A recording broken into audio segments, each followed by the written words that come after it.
Barcelona will be hoping to put their Champions League campaign back in track against Frankfurt. Now, this is not supposed to be an easy game for them, even though they are playing at home.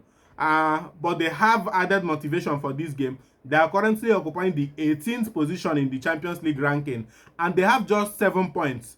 So a team like Barcelona will also want to find themselves in the top 8 of the Champions League ranking, where they will be trying to avoid the playoffs later in the Champions League stages.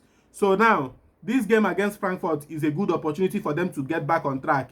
It's actually a winnable game for them if they are able to keep their defense and their high line in check against this Frankfurt team, because they are proven to be a team that likes playing on the counter. They will usually allow you to play, defend, soak up pressure from you, and then counter when they have the opportunity. So playing against this Barcelona high line will be so good for them. They will want to savour the opportunities they get from this game.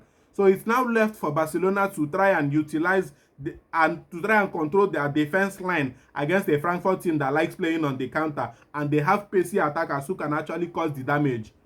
This is their first Champions League at home since they got back into their newly renovated Camp Nou stadium. So they will have the whole Barcelona stadium filled up with fans and everything, and it's supposed to be a good thing for them. So they should do everything possible to get the win in this game, and not and also to try and avoid an upset, because it's not going to be a good thing for them if they fail to win this game. Currently occupying the 18th positions, like I said, and they have just 7 points from their first 5 games. So a win in this 6th game should be their maximum target, having the knockout stages in mind. Because if they end up in the playoffs, they don't know who they are likely going to meet in that playoff, and you have no guarantees of a win. So what you need to do is to secure your win from this stage now. Secure as much wins as possible. Secure a reasonable amount of points that can at least take you over the line in that first 8 teams in the Champions League. Once you are in that first 8 teams, you have avoided the opportunity to be playing in the playoffs. You are automatically qualified for the knockout stage. You just have to sit down, relax. I think that game week for the playoffs, the people who are already from 1st to 8th position won't be playing, which is a good thing for them, and advantage to even get some rest. So I believe that Barcelona will be trying to do that, even though it's not going to be easy for them. This Frankfurt team are good, and they can make it difficult for opponents. So Barcelona, everyone is actually back now. Their injured players are gradually getting back, gradually. Apart from a few of them, and then Ronald Araujo, who had a disastrous match against Chelsea, and since that Chelsea match, he has not really been himself. And I think the club also gave him the opportunity to sit out from games and training just to get himself back on track. So he won't be participating in this game and even subsequent Barcelona games anytime soon. So apart from Araujo, every Barcelona player who has been injured, Pedri is back. In his absence, they actually missed him a lot in that Chelsea game and other games that they played in his absence. He has returned back to fitness now, and in the last 3 games that he has played, everyone has seen the difference that Pedri can make in this Barcelona team. Trying to control things from the middle of the park for them, always dictating play, always controlling the opponent, creating opportunities for the team, and making decisive decisions in the middle of that park for the team. So it's a welcome development that Pedri is back. Now, apart from Pedri coming back, Rafinha is also back, and he has actually been trying to build up his form, and he's putting in a little bit of decent performances here and there since then, which is also a good welcome development for them. In their last game, Ronnie started from Lamine Yamal's flank, allowing Lamine Yamal to play as the number 10 in this game. Now, I think this is also another thing that Hansi Flick can actually try, because I've heard a lot of people asking that Yamal should not always be that player to play from that right-hand flank, that it's okay to change things sometimes, and I think he has gotten into Hansi Flick's ear. Now, in that their last game against Real Betis, Lamine Yamal played as a number 10 in that game, allowing that Ronnie to play from that usual flank, and the game was cool. Ronnie played good from that flank. He got a goal from that flank. Yamal played as a number 10, and he's converted the penalty for the 5th goal in that game.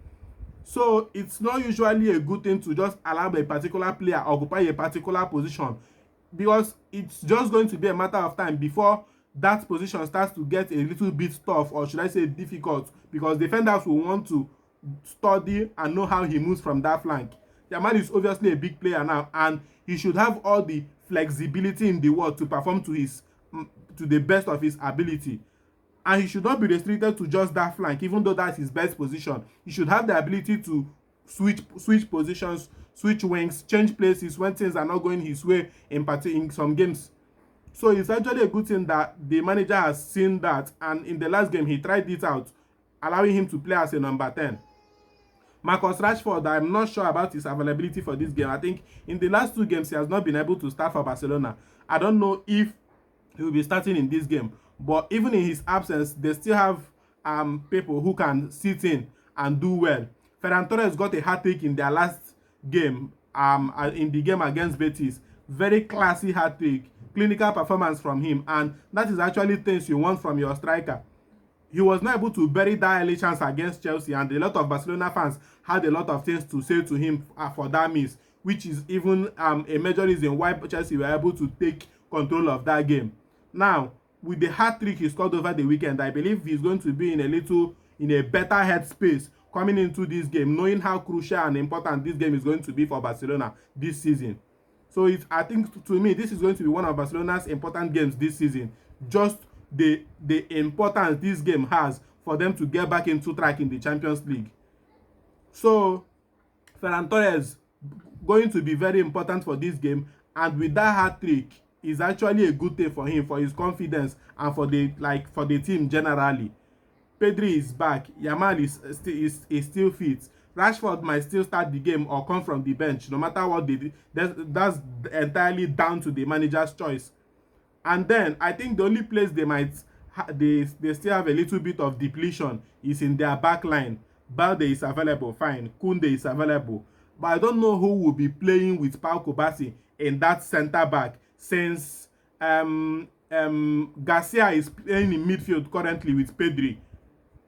So, but I feel like this is a decision that the manager needs to make, and he has actually I'm not so conversant with Barcelona players, especially those the academy players, but he still has the cover for the likes of Araujo, who is not available. So generally, it's going to be a difficult game for Barcelona, but I feel like this is a game they can comfortably win, no matter the type of threats or disturbance or problems that this Frankfurt team throws to them. They can still comfortably win this game without even stressing it so much. So we'll just see how it goes. Barcelona versus Frankfurt, tough game, but I believe Barca will get this win.